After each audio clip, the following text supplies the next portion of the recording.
Hello everybody. I made a video last time called White Monkeys in China Explained. Despite my explanation, many of you still got your noodles in a knot about this phrase, white monkey. So I will say it again. For those of you who want to get irrationally offended because your life doesn't have enough meaning or purpose, white monkey is a name given to all foreigners who do things for money in China by Chinese people. I'm not calling the people in this video a white monkey. I was a white monkey myself, meaning that I did things in China for money that required no talent other than the fact that I was not ethnically Chinese. At this point, being white actually has nothing to do with it. Just being a foreigner in general is enough to be deemed white monkey in China. Doesn't matter your race. I actually found another video of a white monkey gig where I had to be a foreign athlete in a provincial Olympic Games, but that's another story for another time. So the white monkey gigs haven't really been easy with COVID. China was on lockdown and they banned foreigners from coming into the country anyway, so paying mermaids to sit in the mall or foreigners to act as farm animals in a cage for curious Chinese people.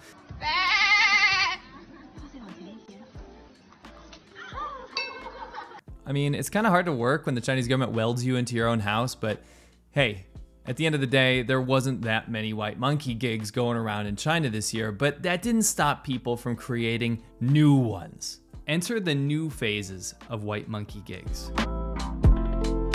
We all know the fake doctors and the British garlic sellers. I am Richard from England, European General Agent of the Ginger Boss. Oh, here's a very American doctor selling erectile dysfunction medicine.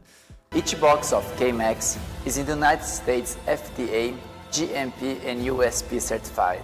But anyway, these jobs, these new ones I found are very, very different.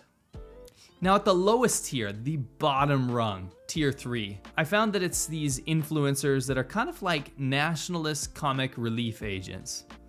They're out there to cheer up the Chinese people. These are paying between $7 for like 10,000 views on some of these Chinese social media platforms, upwards of $700 for 1 million views on some of these Chinese social media platforms. They don't pay as well as Western platforms like YouTube because their ads, their click rate, all of that stuff is a little bit cheaper. Now, the nationalist comic relief agent is someone that goes out of their way to make the Chinese populace happy and smile. There's nothing wrong with that, right? Things were all rough for us in the lockdown. China had it particularly bad, what with gassing the cities and throwing people in jail that talked about it online. So why not live, laugh, and love a little? The token white monkey foreigners had everyone covered, with jokes about human trafficking. 老板，这个多少钱？这个18万7，这也来不了，太贵了。喜欢可以讲个价，我要的听你讲的，对吧？买卖嘛。那我要的话，怕你打我呀。没事，小伙子放心大胆的讲价。20，卖。你敢讲我就敢卖，拿走。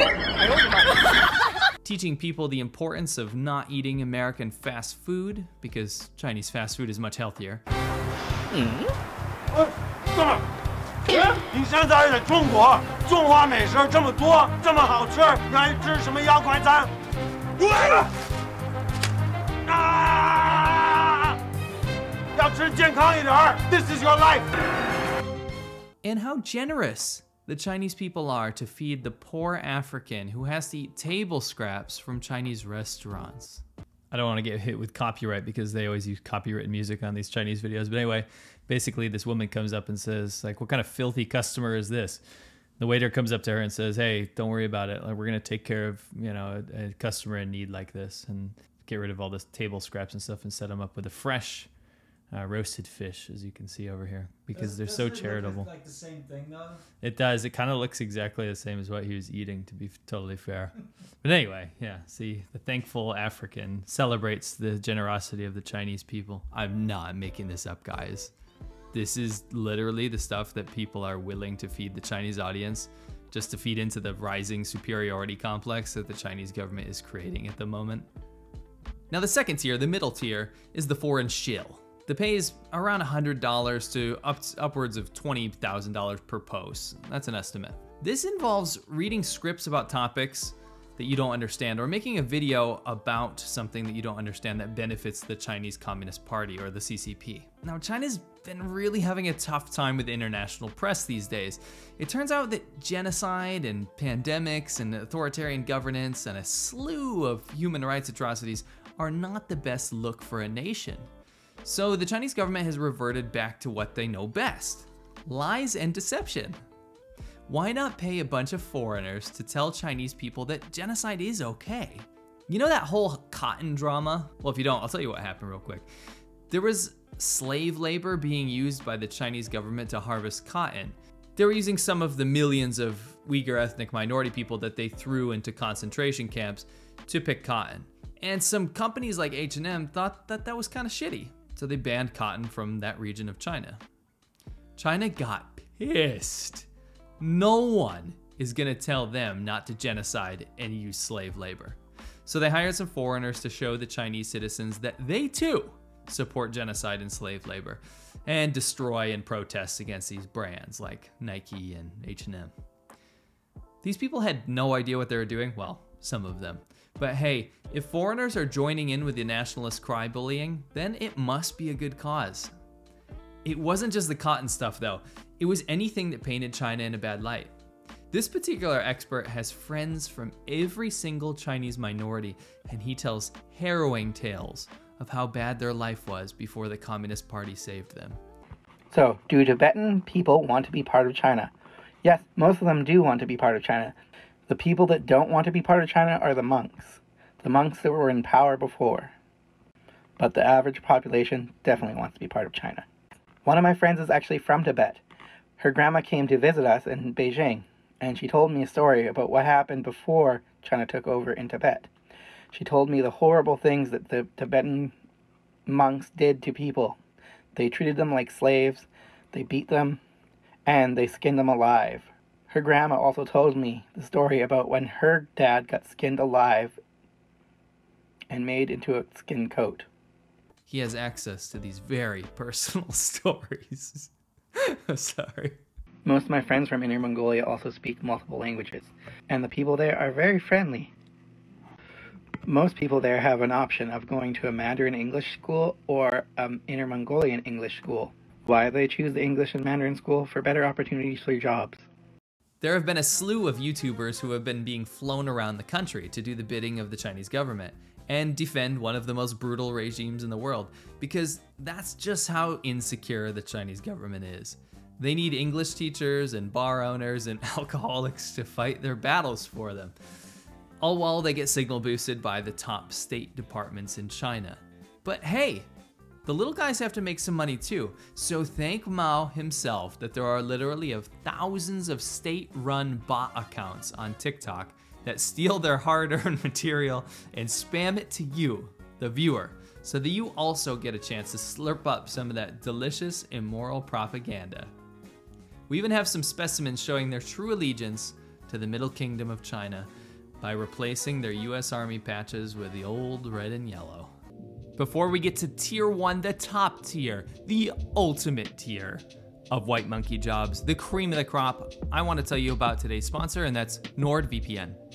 NordVPN is the VPN of choice for me because I love its ease of use. I can hop around to different countries around the world, and I can also make sure with 100% certainty that my internet data is safe.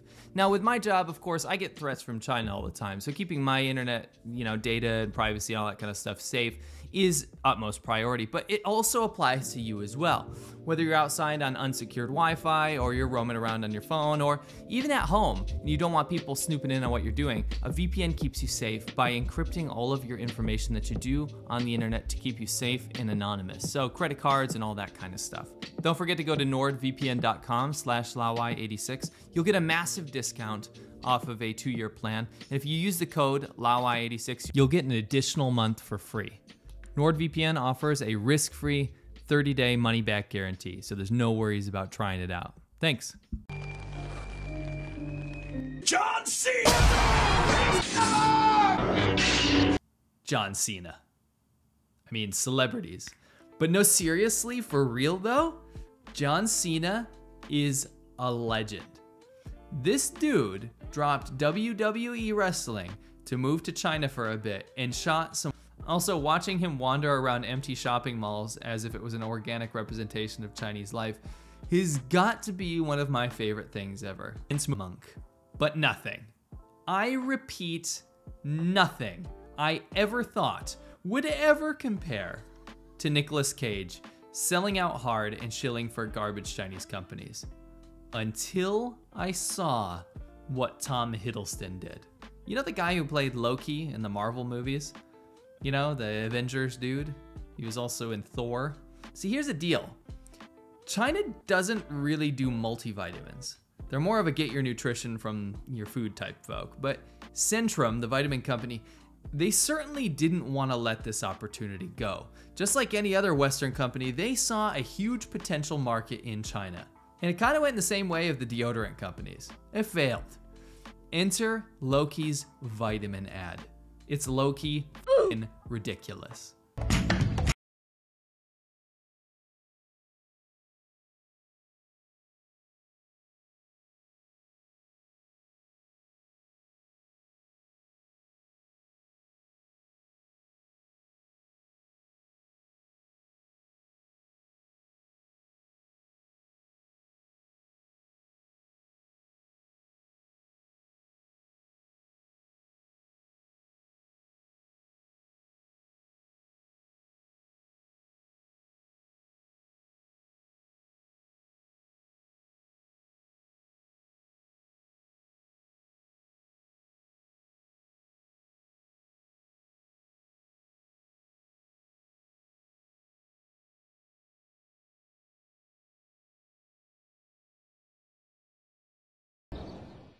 美版善存维生素膳食营养专家。